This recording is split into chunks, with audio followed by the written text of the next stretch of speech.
Hi, this is James from Tabletop Gaming Guild, and today we're going to look at the 1 to 4 player game Floriferous, published by Pencil First Games. In this game, you're going to be enjoying your garden, and the person who enjoys their garden the best is going to win. Let's go down the table here. I'll give you a general idea how the game plays, and then we'll come back and I'll give you my final thoughts.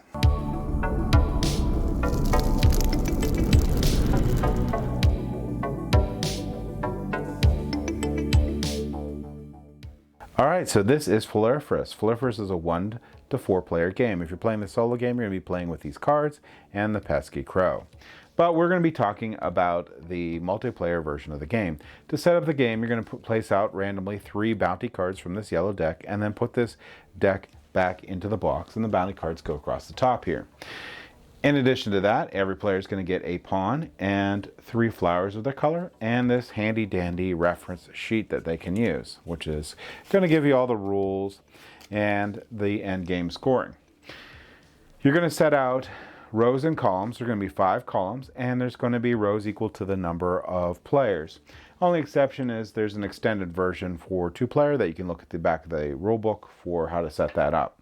So we're playing for 4-player game, so we have 4 rows and 5 columns. So in addition to this, you're going to be placing out a row of desire cards along the bottom from this desire deck equal to the number of columns you have. For this top row here, every other card is going to be face down, as you can see, starting with the first card being face up. Next, you're going to place pebbles out in the bottom 2 rows. So the very bottom row is going to have a pebble on each flower. The second to the bottom row is going to have a pebble for every row that is, for every column that is above one that the top row that isn't flipped over. So this one will have a pebble, this one won't, this one will have a pebble, this one won't, this one will have a pebble, and so on. Then you're going to place out these pawns randomly for your first starting turn order, and place out the 2-point card that you'll use for endgame scoring. This game is going to be played over 3 rounds or 3 days, and at the end of the 3rd round, the player with the most points will win. Well, what do you do on your turn, and how do you score points? Well, what you're going to be doing on your turn is you're going to be taking your pawn from top to bottom and placing it on one of these cards and claiming it. So I would pick this up. We would go in turn order from top to bottom. Someone would pick a card. This player might pick this card. This player might pick this card.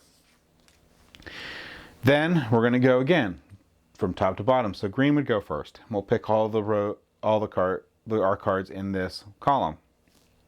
And we'll continue on this until we get to the last column and pick our cards. At the end of that, we actually have some sort of intermediate scoring. And one thing I do want to point out too is one of the pickable things in a column is going to be these desire cards, which are going to be end game scoring for you. But at the end of every day, you can see if you have met one of these bounties. And if you haven't met one of these bounties, depending on whatever round it is, you're going to get those points. And you can only score one of these one time each. So every player can score when they do. So if it's the first round, I can get 5 points. Second round is only worth 3 points, and third round it's only worth 2 points. And if I actually get it, I will place my little flower on the round that I got it in to notate that I get those points at the end of the game. Now there is a highly competitive mode that you can use in this game, which only allows one person to score each of these bounties. But in general, the regular play, everyone can score these bounties if they are able to. Unlike other things in this game, this is the only place where you have to have 3 cards that have those 3 different symbols. If a card has these two of the symbols, it won't count. Only one of the symbols will count. So you have to have 3 different cards that have, and be able to have each of these 3 symbols on 3 different cards.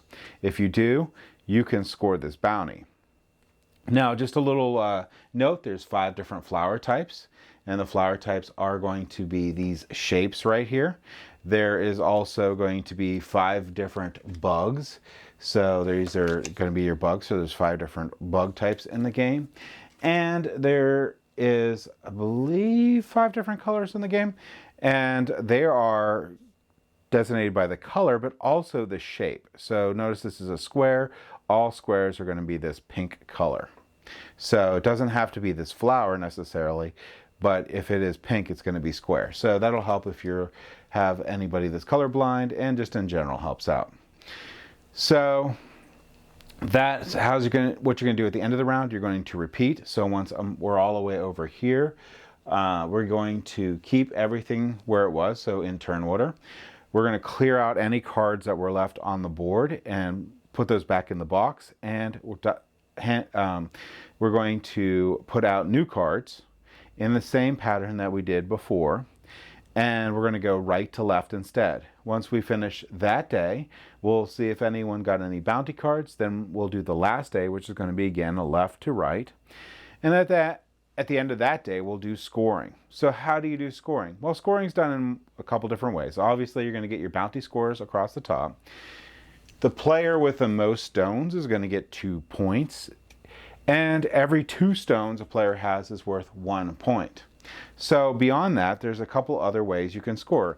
Any of these desire cards you got will score. So like this one here is going to be 2 points for every daisy you have.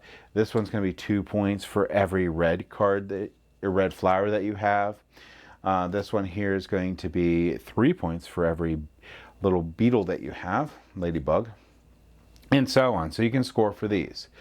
Beyond that, you can also get 2 different types of cards. There's going to be these fixture cards, and these fixture cards are going to score by whoever has the most fixtures. So whoever has the most is going to get 5 points, second most 3, and third most 1 point. You can't score for this at all unless you have at least a fixture card. So keep that in mind. The last thing you can score on here is going to be these bounty cards. These bounty cards are basically going to say if you have any cards with any of these symbols. So this is not going to be this game doesn't let you score on multiple sets. It lets you only score once. So if I have a daisy, if I have a white flower, and I have a bee, I'll get 5 points. Doesn't matter how many of these I have, I'll have 5 points.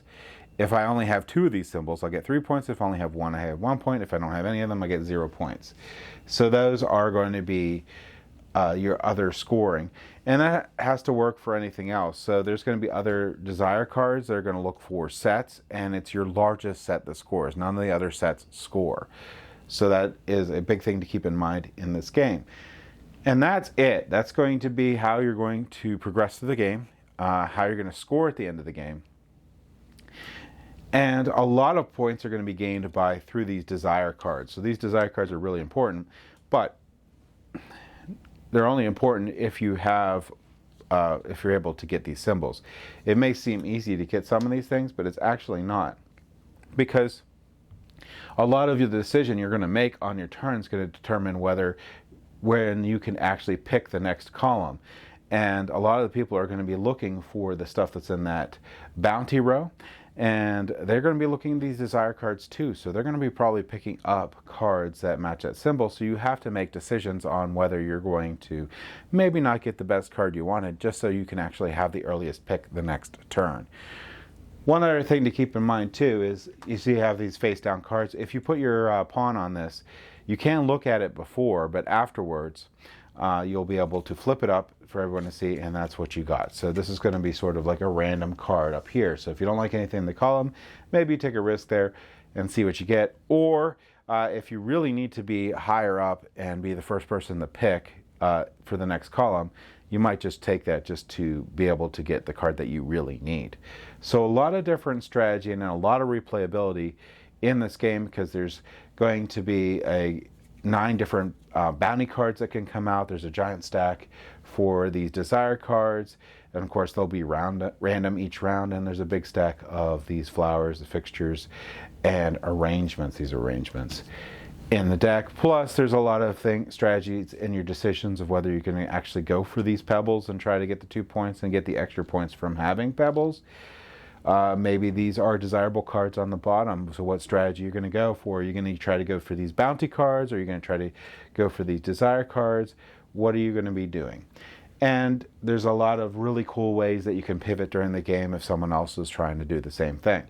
So that in a nutshell is going to be how you play Floriferous. Let's go ahead back up to the table here and I'll give you my final thoughts on this game.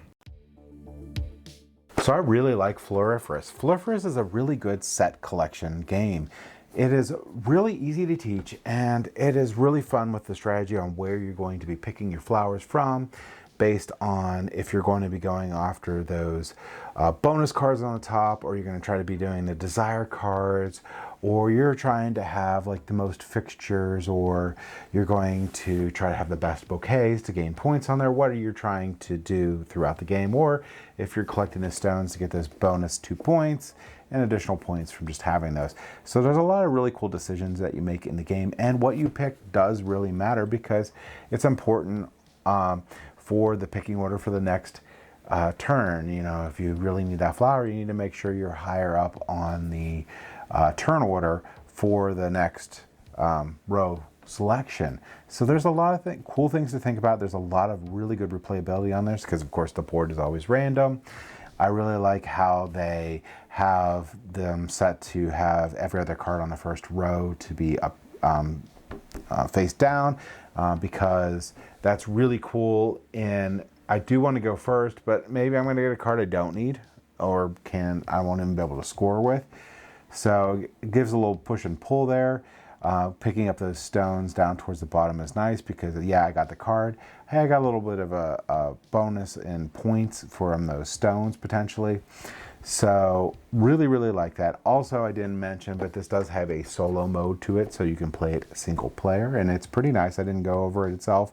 It uses this Picky Crow, I believe it is, mechanism for the bot player. So overall, art on this is amazing too. I love the art and I love the look of this game. Component quality is great. I like the little wooden bits for the player pieces, and I like how they're all each a different shape.